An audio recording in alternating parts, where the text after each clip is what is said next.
여름 휴가철 되니까 많은 사람들이 다이어트 비상이 또 걸렸습니다.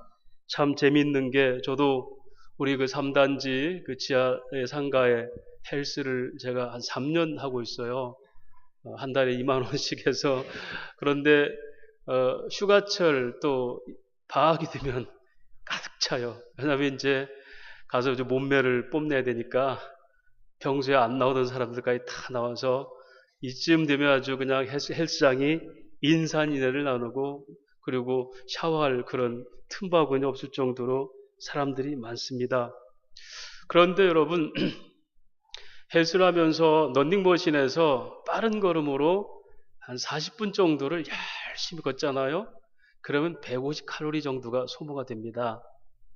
그러고 나서 이제 특히 더울 때 그러고 와서 이제 헬스장에 나와가지고 갈증이 나니까 팥빙수 있잖아요. 1,500원짜리 그거 딱 사가지고 한 그릇 딱 하면 그게 150칼로리예요. 40분 동안 열심히 땀을 흘린 게 한순간에 다 허사로 돌아가 버립니다. 운동을 하겠다는 것은 그만 물론 체중 조절도 필요하겠지만 칼로리를 쓸데없는 카드를 소비해서 균형을 맞추겠다는 건데 잠깐 동안에 그 가게 앞을 못 지나고 그 유혹에 한 그릇 딱 해버립니다. 이건 여러분 우리 인생의 삶도 그렇겠지만 신앙도 마찬가지예요. 우리가 은혜를 돌아서면 쏟아버리는 그런 순간들이 참 많이 있지 않습니까? 조금만 유혹에도 넘어져 버리고 하나님의 은혜를 우리가 발견하고 참 하늘을 뛸 듯이 기뻐하다가도 어느 한순간 내 자존심을 건드린 일이 생기면 사랑은 고사하고 원망과 미움으로 가득 찬 우리 마음들이 아닙니까? 그래서 신앙은 훈련입니다. 이 몸을, 이 육신을 갖고 있는 이상은 그렇게 못 살아요. 그래서 끊임없이 하늘나라 갈 때까지 번복하고 또 실행하고 실행했다 실패하고 실수를 깨닫고 다시 번복하고 이렇게 하면서 여전히 신실하신 하나님을 깨닫는 겁니다. 나는 넘어지고 나는 돌아서고 나는 실패하고 나는 여전히 무능해도 하나님은 전능하시고 신실하시고 주권적으로 역사하시고 영원하시고 자비하십니다. 이게 이제 하나님에 대한 속성이죠. 그래서 성경은 우리에게 이걸 가르치고자 하는 거예요. 다시 말하면 성경은 믿음의 강화 훈련책이다 이렇게 하면 됩니다. 구약의 인물을 통해서 신약의 변화된 백성들을 통해서 그렇게 변화된 사람들이 다시 또 배반함을 통해서 그럼에도 붙드는 하나님의 역사를 통해서 끊임없이 하나님 바라보게 하시고 그렇게 믿음을 훈련하는 게 성경의 내용이죠. 오늘 오병이의 기적을 우리가 여러 가지 형태로 또 말씀을 나누고 많이 들었을 거예요. 성경의 대표적인 기적 표적하면 오병이어가 아니겠습니까? 어떻게 물고기 5마리, 보리떡 5개, 물고기 2마리로 맞습니까? 오병이어, 예. 어떻게 5,000명을 먹을 수 있단 말인가? 그 정도 능력이 있다면 우리 얼마나 좋을까? 일할 필요도 없고. 여러분 그렇지 않겠어요? 그렇게 살 수 있다면 즐겁겠죠. 그런데 여러분 한번 생각해 봅시다. 우리 인류가 말이에요. 여러 가지 이제 대체 식량들, 그러니까 기초생활이죠. 먹고 먹는 문제 이걸 해결하려고 많은 노력들 하잖아요. 구소련이라는 그 어마어마한 체제가 소위 공산화에서 무너진 건 이유가 뭔지 압니까? 먹는 거였어요. 먹는 거. 이념도 사상도 그리고 학식도 먹는 거 기초적으로 이게 다 충족이 안 되면 무너져 버리는 거죠. 그런데 여러분 이렇게 어느 분들은 그래요. 우리가 알약 하나만 먹으면 일주일을 안 먹고 살 수 있는 그런 대체 식물을 발견한다고 그래요. 저는 그거 안 먹고 싶어요. 왜냐하면 먹는 거 즐거움이 있는데 그 달랑 하나 먹고 일주일 동안 뭐 할 거예요. 그러니까 우리가 살아가는 기본적인 삶의 패턴들은 그 속에서 무엇을 얼마만큼 효율적으로 사느냐가 아니라 어떤 복잡한 과정에서도 그 순간순간에 즐거움이 있느냐는 거예요. 복음이라는 것은 즐거운 생활이지 간단한 생활, 심플한 생활이 아니에요. 다이어트를 해서 다이어트된 몸을 가지고 내가 이렇게 아주 멋지게 나를 누릴 때 언젠가는 요요 현상이 또 올 수 있다는 거예요. 그럼 다이어트가 된 시대는 나는 굉장히 즐거워하고 요요현상이 일어날 시대는 나는 또 슬퍼한다는 것은 그 기준이 어디 있어요? 그걸 바라보는데 시각적 효과지요. 그것이 나의 근본이 아니라는 거예요. 성경은 바로 이 얘기를 하고 있습니다. 오병이어의 기적이 일어나서 먹고 살고 많은 사람이 혜택을 누리고 예수님께 그 일을 하셨다라는 소위 양식적 포만감보다 하나님이 어떻게 생명이 떡이 되셔서 너희가 영원한 결핍들을 어떻게 하나님 채우시는가, 이걸 설명하고자 요한복음 6장에 또 사복음서에 다 이 오병이의 기적이 있어요.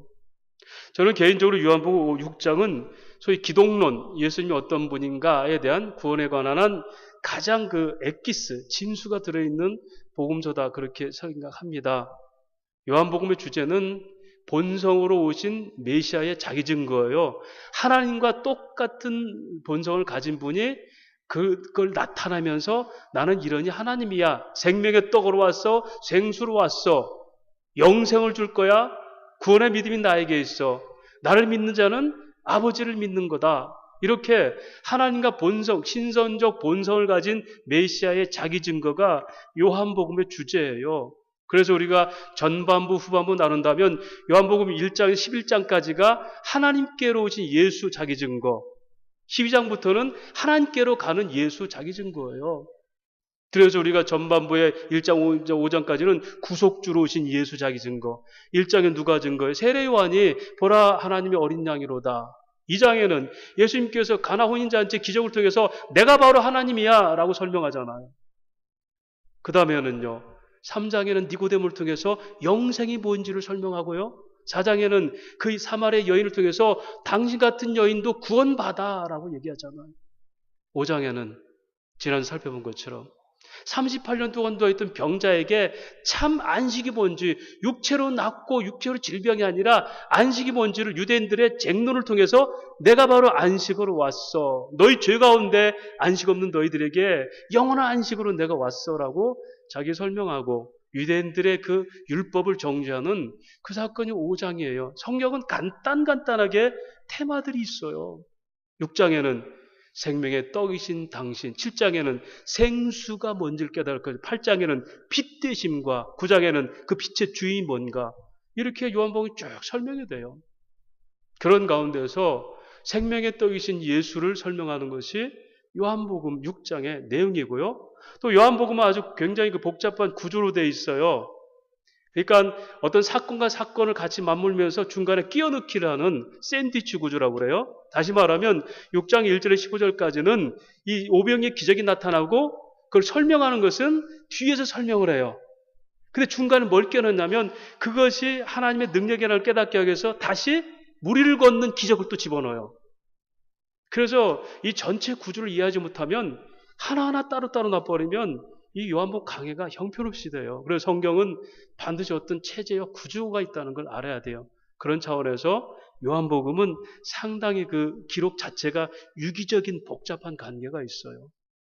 그런 것을 통해서 우리가 한번 오늘, 그렇다면 이 요한복음 이 6장에 말하는 오병이의 기적에서는 과연 뭘 말씀하시려고 이런 기적을 일으키셨을까를 한번 살펴봅니다. 여러분, 모든 표적은 뭐라고 그랬죠? 예수가 하나님의 아들인 것을 증거하는 내용 그랬습니다. 그런데 이들이 이렇게 그 기적을 보고도 그들이 어떤 태도를 취했습니까?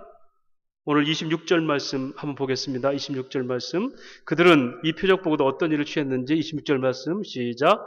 예수께서 대답하여 이르시되 내가 진실로 진실로 너희에게 이르노니 너희가 나를 찾은 것은 표적을 본 까닭이 아니요 떡을 먹고 배부른 까닭이로다. 그러면서 썩을 양식을 위해서 일하지 말고 영생의 양식을 위해서 일하라, 이렇게 설명하죠. 자, 사람들이 예수를 많이 쫓아왔어요. 그래서 예수님 보니까 그 기적들을 보고 사람들이 말씀 듣고 좋아가지고 모였는데 5,000명 이상 모였잖아요. 그래서 하나에 올라가셔서 저들을 먹여야 되겠다 하고 이제 기적을 베푸시잖아요. 그렇게 그들이 쫓아왔던 이유는 뭐냐면 표적을 본 까닭이 아니라 떡을 먹고 배부른 까닭에 나를 쫓았다, 이렇게 얘기한단 말이에요. 다시 말하면 표적이라는 뭡니까? 이렇게 오병이의 기적이 일어나고 가나 혼인잔치의 기적이 일어나는 것들은 병든 자가 낫는 것은 그것이 소위 우리의 민생을 해결하는 문제가 아니라 썩을 양식, 그 양식의 문제가 아니라 그 속에 뭐가 있다? 표적, 영생에 관한, 구원에 관한 얘기다. 근데 너희는 그 기적을 보면서 표적은 보지 못하고, 표적이라는 세메이온이라는 단어인데요. 이것이 어떻게 예수님의 메시아 되심을 설명하는 내용들이에요. 즉 이것을 스티그마, 메시아의 흔적을 찾아내는 거예요. 모든 표적 속에서는 십자가의 구원 사건이 다 들어있고, 실상은 그걸 증거하려고 표적을 일으켰는데, 사람들은 그 속에 예수는 안 보고 떡 먹고 어떻게 하면 배부를까? 어떻게 하면 내가 병 나을까? 38년 된 병자도 나았다는데 나도 나올 수 있겠어. 이렇게 썩을 양식을 위해서 표적이 있는 게 아닌데, 너희는 도리어 그 표적은 못 보고 떡 먹고 배부른 까닭에 나를 쫓아오는 거다. 이렇게 설명을 하신다는 겁니다. 여러분, 유대인들 중에는 그들은 그렇게 쫓아왔음에도 불구하고 끊임없이 표적을 보고 눈에 나타나는 기적을 보고도 하나님 아들을 믿었어요? 안 믿었어요? 안 믿었죠. 심지어 38년의 병자가 일어나서 걷는데도 네가 그 일어난 것은 하나님의 일을 모독하고 안식일을 범한 거니까 너는 그거에서 안 돼. 여러분 한번 생각해 보세요. 우리가 보편적 가치를 포기하는 게 신앙이 아닙니다. 어떤 사람이 병이 들어서 38년 동안 누워있는데 예수님께 나와서 낫게 했을 때 그건 안식일에 있으니까 넌 다시 누워있어. 그거 소용없는 짓이야. 이렇게 하는 게 신앙이겠습니까? 여러분, 오늘 예수님 말씀 6장에서 친히 어떻게 하실 것을 아시고 빌립에게 이르실 때 이들을 어떻게 먹이실까? 지금 예수님은 다른 마가복음에서는 이 장면을 이렇게 표현해요. 그들이 굶어서 지칠 줄 아시고, 사람들은 기적을 보고 말씀 들으니까 좋아가지고 은혜 쌓여서 배고픈 줄 몰랐지만 예수님 아신 거예요. 너에게 먹을 것이 있어야 돼. 예배를 드리고 신앙생활할지라도 하나님 나라를 꿈꿀지라도 이 땅에 먹는 것이 필요해. 여러분, 하나님이 주신 일용할 양식은 하나님 나라 말씀입니다. 물론 맞나? 그러나 이 땅에 살아가는 우리의 양식, 육신의 양식도 필요한 줄 아세요.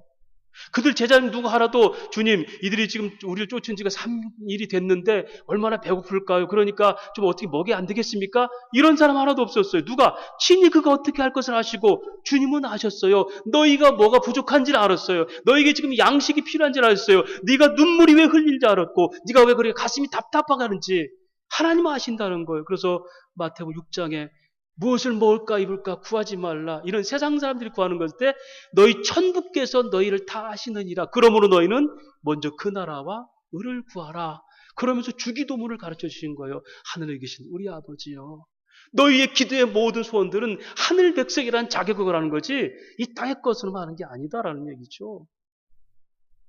그들에게 문제가 있다면 육신의 약을 먹을 양식은 그들이 꼬박꼬박 챙겼으면서도 이 육신의 양식을 먹게 하는 그 기적 같은 능력, 소위 미라클롬, 그 기적 같은 능력이 왜 하나님께로 하셨는지, 그분이 왜 이런 일을 하셨는지를 생각하지 않는다는 겁니다. 특별히 유대인들은. 그들의 선민의식이라고 그러죠. 선민의식 때문에 우리가 바라는 메시아는 이게 아닌데 어떻게 이런 거덜난 인생 같은 이런 인생이 어떻게 우리의 메시아란 말입니까? 그래서 그들을 거절했죠. 여러분, 선민이라는 의미를 잘 생각하셔야 돼요. 성경에는 선민은 딱 한시적입니다. 하나님께서 언약 가운데서 하나님 백성들을 펼쳐나가는데 아담이 그 대표적 언약이었죠. 복의 언약. 그걸 다 상실하니까 하나님께 다시 회복하시면서 누구? 아브라함 통해서 그를 구원하고 민족을 연결하죠. 그것이 신앙 공동체인 이스라엘이라는 거예요. 그건 신앙을 통한 한시적인 공동체예요. 그리고 아브라함의 그 약속 따라서 이방인들까지 복을 받는 게 아브라함의 씨라고 그래요. 이게 복음의 씨예요. 그러면 이스라엘이라는 선민이라는 것은 한시적인 신앙의 공동체를 표방하는 얘기예요. 더 이상 선민은 없습니다. 선민을 우리는 이렇게 생각해요. 아, 창세전에 부름받은 백성이 선민이다 이렇게 생각하죠. 그 개념의 선민이 아니에요. 그것은 하나님의 예정론이고요. 유대인들이 가졌던 선민은 뭐냐면 우리만의 하나님이고 우리는 그런 백성이니까 이제 우리는 천국 가는 건 따놓은 당상이야. 이제부터 그 하나님이 우리 하나님이라는 것을 세상에서 증명해내야 돼. 그래서 메시아가 우리를 위해서 얼마든지 정치적, 군사적, 경제적으로 능력 있는 분이 오셔야 돼. 이게 민속 메시아주의예요. 이걸 오늘날 이렇게 얘기할게요. 저와 여러분은 천국 가는 사람이라고 아주 장담합니다. 그리고 하나님이 그렇게 천국 백성 삼으셨으면 예수 믿는 사람들은 뭘 해도 잘 돼야 돼요. 그래야 우리가 하나님 백성인 것을 세상에 증거하고 사는 겁니다. 이게 대한유대교 장로회예요. 대한예수교 장로회가 아니라 대한유대교 장로회. 이게 그들의 선민의식이었어요. 여러분, 그래서 그들은 예수 믿는 것, 천국 가는 것은, 하나님 백성인 것은 바꿀 수 없는 일이니까 이제 우리가 얼마나 우월한지, 얼마나 뛰어난지, 저 사마리아 개처럼 사는 저들보다, 이방인들보다 우리가 얼마나 위대한 백성인지를 그걸 증명할 누가? 메시아가 와야 돼. 그래서 예수는, 그 초라한 예수는, 십자가에 죽은 예수는 믿을 수가 없어. 왜? 약하거든요. 오늘날 교회 다니면서도 우리가 나는 천국 가는 백성이니까 뭐든지 잘 돼야 돼. 우리가 어떻게 아플 수가 있단 말이야. 우리가 어떻게 이 돈이 없을 수가 있단 말이야. 우리가 어떻게 이렇게 전쟁 갈 수 있단 말이야. 그렇습니까? 성경은 그러지 않아요. 성경은 그렇게 하나님 백성을 얘기하지 않아요. 모든 사람이 구원에 이르기를 원한다. 디모데전서 1장 15절, 2장 4절 말씀. 나는 모든 사람들이 다 하나님이 아는 지식을 알기를 원한다. 이때 보편 구원론이 아니라 모든 사람이라는 것은 헬라인이나 야만인이나 자유자나 종이나 여자나 남자나 다 유대인이나 헬라인이나 다 그리스도 안에서 다 하나된 자다. 이건 뭐냐면요. 이스라엘 백성이라고 해서 구원받고 이방인이라서 구원받고 못 받은 게 아니라 하나님의 택한 백성들 모두는 다 구원받게 돼 있다 이거죠. 선민이 아닌 겁니다. 우리는 다 똑같은 죄인이었어요. 그래서 바울은 말합니다. 내가 모든 사람 중에 죄인 중에 괴수다.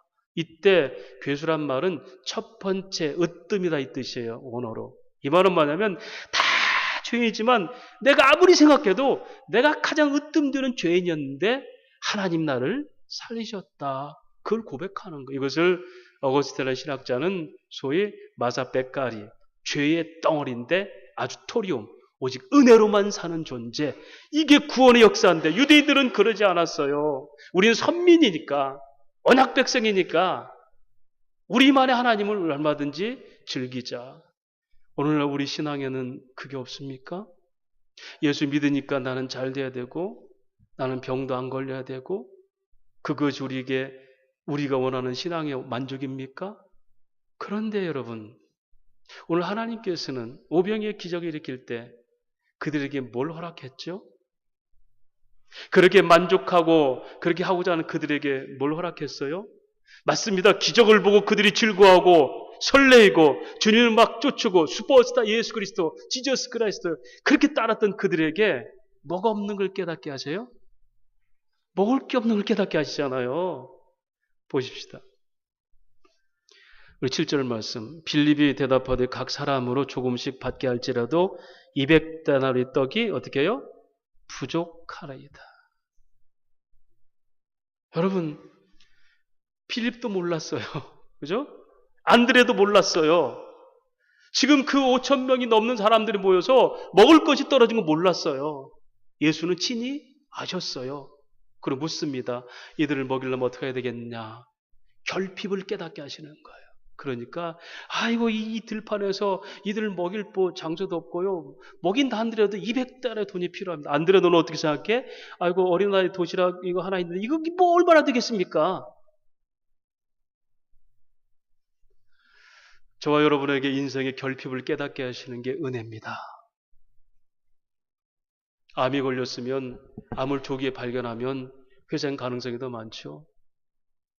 결핍한데도 모르고 사는 거 왜? 나는 멀쩡하니까.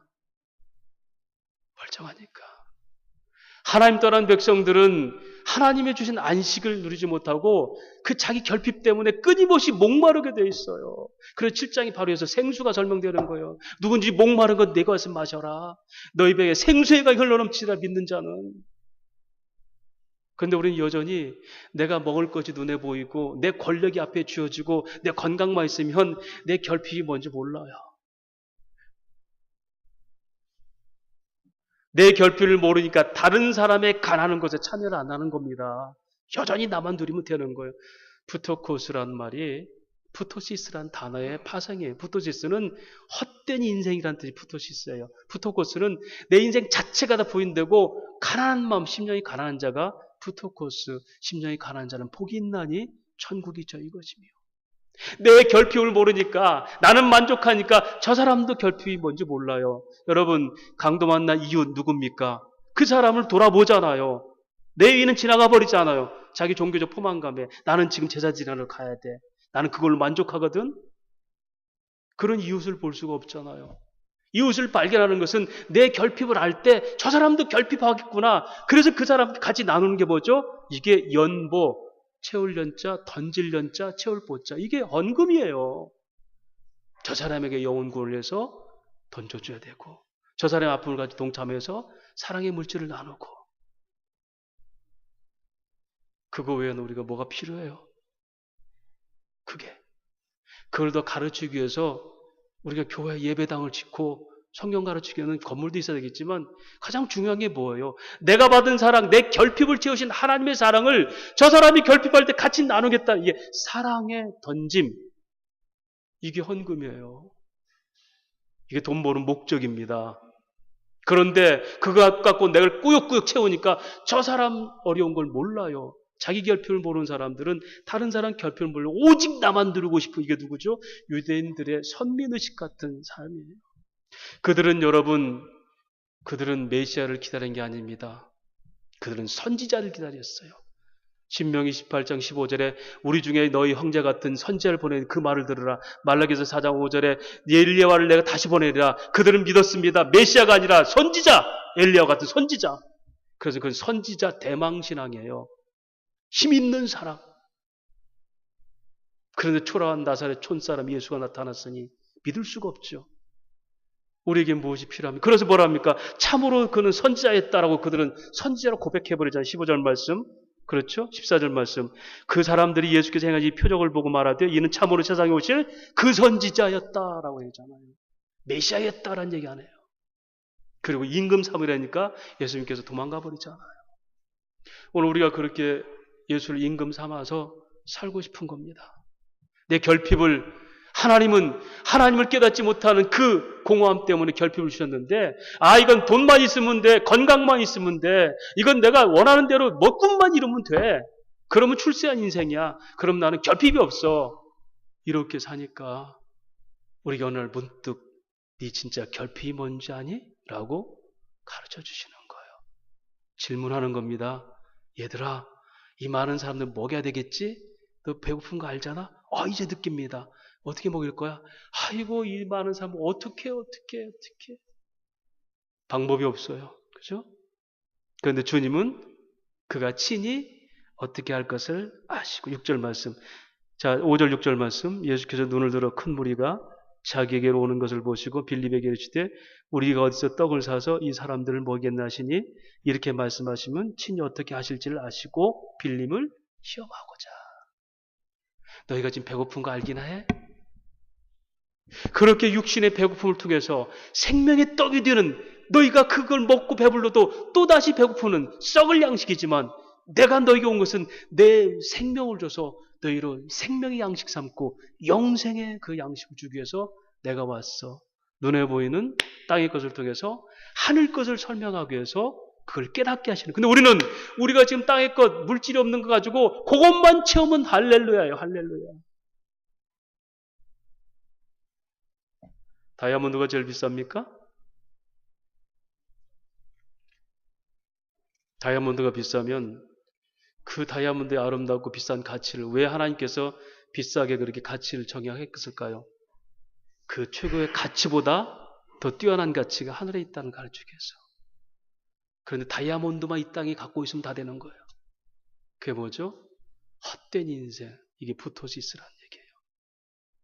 너희가 모래 위에 세운 집은 창수가 나면 무너짐이 심히 크니 그때 너희가 슬피 울리라. 이때 무너짐이 힘이 크단 말이 부토시스. 인생 돌아보고 헛되게 살았구나. 이렇게 한다는 거예요. 그날에. 그러나 말씀 반석에 세운 집은 무너지지 아니하나니. 오늘 저와 여러분이 신앙이 과연 무엇일까? 나는 택한 백성이니까, 나는 운당상이니까, 나는 이제 그건 됐고, 이 땅에서 얼마나 크지 내가 심지어 하나님 이름, 하나님의 백성인 걸 증거하기 위해서라도 나는 잘 돼야 돼. 나는 잘 돼야 돼.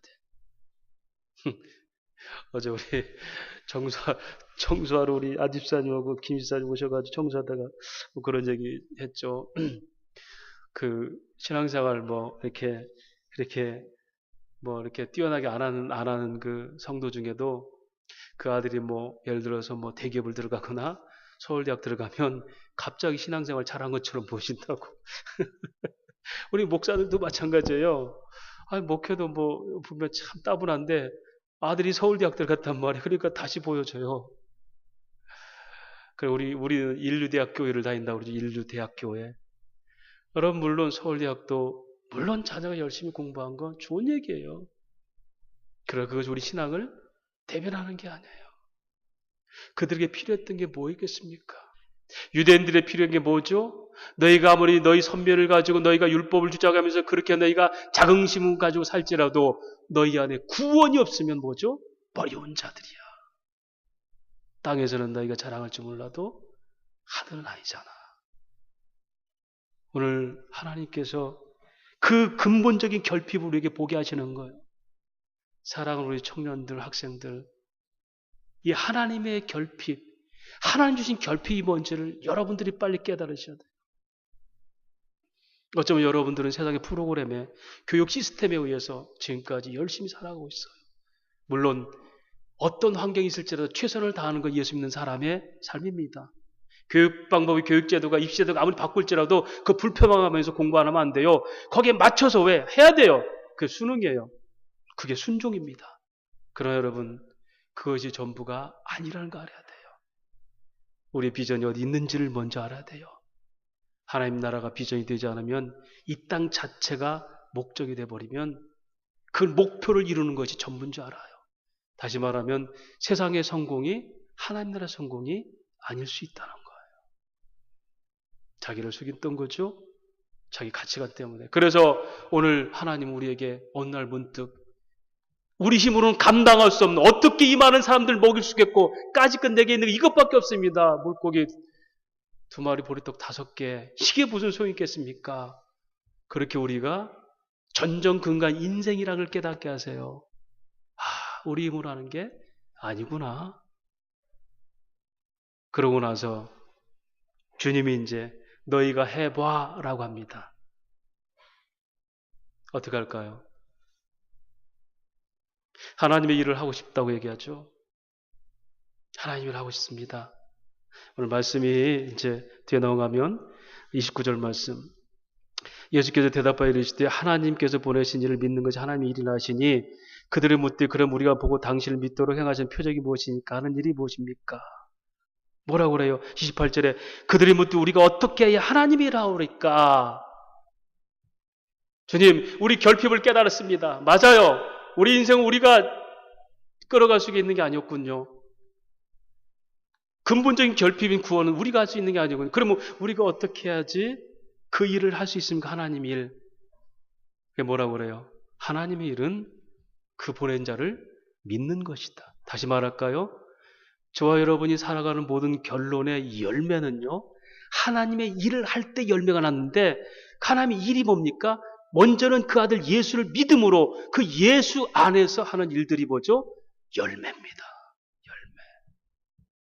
고린도서에 이거를 타서 없어질 공력과 타지 않을 공력을 얘기해요. 타서 없어질 것들이 이 땅에 아무리 누려도 많은 것 해도 아무 의미가 없어요. 타서 없어질 공격이 뭡니까? 예수 이름으로 소자 중 하나에게 물 한 그릇 떠주죠. 나는 그것을 잊지 않겠다라고 하셨어요. 그러면서 해볼래라고 하십니다. 그들에게 하나님이라 한번 해볼래? 자, 한번 한번 볼까요? 결핍을 깨달았죠? 나는 다 안다. 어떻게 할까요? 보리떡 5개, 물고기 2마리 이것 갖고 어떻게 하겠습니까? 그래? 그러면 그들을 다 앉혀. 안치다. 그렇죠? 말씀 뭘까요? 10절 말씀, 예수께서 이르시되 이 사람들로 앉게 하라 하시니 그곳에 잔디가 많은지라 사람들이 앉은 숫자가 5천 명쯤 되었더라. 여러분, 앉힌다.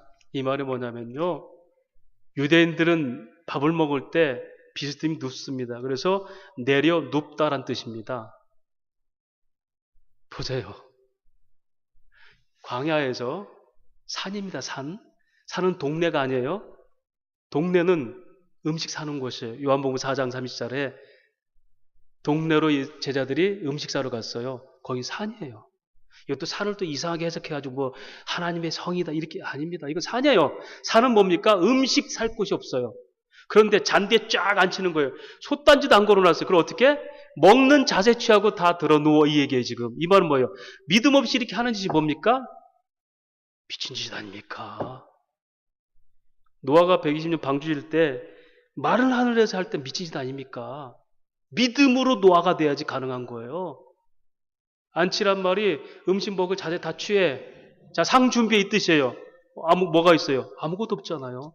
안치라 하시고 축사하시다 말이 뭐냐면 축사란 단어가 감사하다 뜻도 있는데 축사 자체의 의미가 뭐냐면요. 그게 속량하다, 다 허락하다 뜻이 있어요.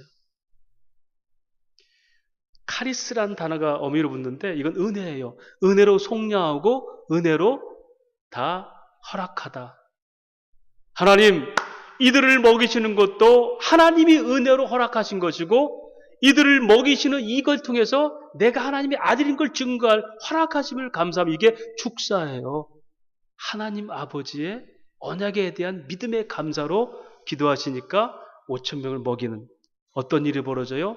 땅에 있는 양식을 통해 하나님 나라의 약속이 펼쳐지는 겁니다. 다시 말할까요? 하나님은 저와 여러분의 결핍을 느끼게 하시는데 때로는 일하던 일이 잘 안 되고 안 아프던 몸이 아프게도 할 수 있어요. 보죠? 눈에 보이는 이 땅의 양식 가지고 궁핍하게 하세요. 그런데 그거 채우기 위해서 신앙생활이 아니라 그렇게 하신 그 목적이 뭐냐면 하늘나라를 깨닫게 하기 위해서. 할렐루야. 결국 그들의 땅의 양식은 하나님의 일인 예수님이 하나님 믿고 하나님 이 양식을 통해서 하나님이 이들을 풀어주시고 속량하는 그 생명의 떡으로 나를 사용할 걸 믿습니다. 그러고 축사하신 거예요. 그 언약 믿고 그럴 때 하나님이 그 약속을 펼치신 거죠. 이것이 12광줄이 남는 기적입니다. 저는 여러분이 이 놀라운 비밀들을 제대로 깨닫기를 원합니다. 이 땅의 것이 부족한 것은 이 땅 것 채우는 끝난 게 아니라 그 부족함을 통해 하나님께 기도하고 그 속에서 뭘 하나님 깨닫게 하신 걸 깨닫게. 그래서 문제는 나보고 해결하라고 있는 게 아니라 내 존재가 어떤 존재, 결핍한 존재를 깨닫고 해결자는 하나님이다 깨닫고 그분을 의지하라고 하는 그것이 바로 문제를 주신 목적이에요. 이것이 존재와 당위, being, autonomy, 존재를 깨닫고 그 일을 하게 하는 거예요. 맞습니다. 하나님, 그렇군요. 이런 식으로 해결하시는군요. 당신은 하나님이십니다. 이래야 되는데 그들은 그렇게 보고도 뭐라고 그랬어요? 당신은 그 선지자입니다. 그게 뭐라고 그래요? 너희가 나를 따르는 것은 표적을 봐서 내가 하나님의 아들인 걸 보고 믿는 게 아니라 너희가 떡을 보고 배고픔을 채우는 것 때문에 나를 따르는구나. 오늘 저와 여러분이 하나님 그렇게 똑같이 말씀할 수 있어요. 너희가 예수 믿는 거, 교회 나오는 거, 예배 드리는 거 결국 그거 아니니? 육신에 보는 거 채우는 거? 너희 결핍은 어디 있는지 지금도 모르느냐? 그렇게 가르치니까 제자들이 이제 기특한 소리를 합니다. 말씀 볼까요? 36절 말씀, 33절 말씀. 하나님의 떡은 하늘에서 내려 세상에 생명을 주는 것이니라. 34절 뭐라고 그래요? 그들이 이르되 주여 이 떡을 항상 우리에게 주소서. 말씀에 결론을 낼까요? 이런 결핍함을 깨달을 때 우리가 이 고백을 드려야 돼요. 하나님, 이 땅의 떡이 아니었군요. 결국은 하늘의 떡이었군요. 이 떡을, 즉 이 땅에서 없어질 것들로 우리가 아니라 영원한 그 하나님의 그 떡을 먹게 하시고 항상 있게 하사 이 은혜를 떠나지 않고 살게 하소서. 이게 우리가 이 땅에서 결핍을 느끼는 사람들이 이런 거룩한 부르짖음으로 나가는 거, 이것이 이 땅의 문제로 하늘의 뜻을 찾는 신앙인의 자세예요. 이것을 기도, 프로스쿠마이, 프로스 앞에 있는 은혜를 깨닫고 에쿠마이, 간구하다. 기도는 하나님의 약속 깨닫고 간구하는 거지 내 소원 성취하려고 하는 게 아니라는 거예요. 프로스케 성전은 그렇게 하나님 진리를 아는 것을 세상에 흘러내리는 것을 프로스케 성전이라고 그래요. 우리가 바로 그런 사람들이에요. 말씀을 정리합니다. 여러분, 예수를 믿으면, 우리가 영접하면 예수님과 연합된다 그래요. 유니온 크라이스트라고 그래요. 하나 된다, 예수와. 그런데 여러분, 이 연합된다는 의미를 잘 아십시오. 연합된다는 것은 예수님이 있고 내가 있고 합하는 게 아닙니다. 명목상은 그래요. 내가 너희 안에 초소 삼았으니까 예수님과 우리가 하나 되는 거예요. 그런데 이 얘기는 예수님의 인격대 내 인격이 하나 돼서 같이 동역하는 게 아니라 우리를 하나님께서 아들을 죽여서 우리 안에 하나 되게 한 것은 생명을 살려고 한 거예요. 그죠? 그렇다면 생명이 살기 위해서는 뭐가 없어져야 돼요? 사망이 죽어야 되죠. 여기 사망은 누굽니까? 우리예요. 그래서 예수님과 우리가 하나 된 것은 1대1의 연합이 아니라 결국 생명이신 예수님에서 사망인 내가 죽어버리는 것. 다시 말할까요? 하나님이 내게 들어오시면 내가 죽어버리는 것이 연합입니다. 할렐루야. 이게 신앙이에요. 그렇지 않다면 우리는 합의자가 들어요. 합의자. 그래서 때를 따라 내 욕망에 의해서 예수님을 사용하고자 하는 거예요. 내 안에 있는 예수를. 답답하니까 막 주여 삼창하면서 부르짖잖아요. 안 될 것 같으니까. 더 답답하니까 막 금식하고 때를 쓰잖아요. 내가 죽는 게 연합이에요. 예배라는 것은 내 안에서 제물로 예수를 드려지는 것. 나는 죽고 예수만 제물로 드려지는 삶이 예배입니다. 돈을 벌든 공부를 하든 나는 죽고 예수만 제물로 올려지는 삶. 이게 향기로운 제물. 일주일 동안의 삶이 그거야 돼요. 먹든지 마든지 무엇하든지 너는 예수의 향기가 나타나느냐. 이게 연합입니다. 오늘 우리들에게 이 결핍이 뭔지를 알게 하세요. 여러분, 아무리 많은 것들로 채워보세요. 이것이면 내 인생은 땡이겠어. 대박 터졌어. 아닙니다, 여러분. 우리 결핍은 하나님 안에 안식을 누리지 못합니다. 다시 말하는 사망 권세가 내 있으면 아무리 돈이 많아도 자살하고요. 인기 많은 연예인이 인기 떨어지면 마약에 빠져버리잖아요. 공허함 때문에. 우리 인생은 그것이 아닙니다. 하나님이 공급하시는. 그래서 주여 이 생명의 떡을 먹게 하시고 항상 있게 하소서. 맞습니다. 열심히 40분 동안 뛰어도 팥빙수 한 그릇 딱 먹으면 탁 허사가 돼버려요. 그렇게 실패하는 우리 인생일지라도 끊임없이 하나님 나는 다시 뛰기를 원합니다. 이게 은혜의 현장이 예배요, 말씀 묵상이요, 기도요, 삶에서 하나님을 체험하는 신앙의 삶입니다. 그런 믿음의 성도가 되셔서 하나님 항상 은혜가 나를 사로잡고 문득문득 내 결핍을 깨닫게 할 때는 물질이 없어서 건강이 없어서가 아니라 하나님의 안식이 없음을 깨닫고 주여 거룩한 부르짐 내게 이 생명의 떡을 먹게 하시고 이 은혜를 항상 지키게 하소서. 그런 믿음의 고백이 결론의 기도가 되시는 저와 여러분의 삶이 되시기를 주의 이름으로 축원합니다. 하나님 아버지 은혜를 감사합니다.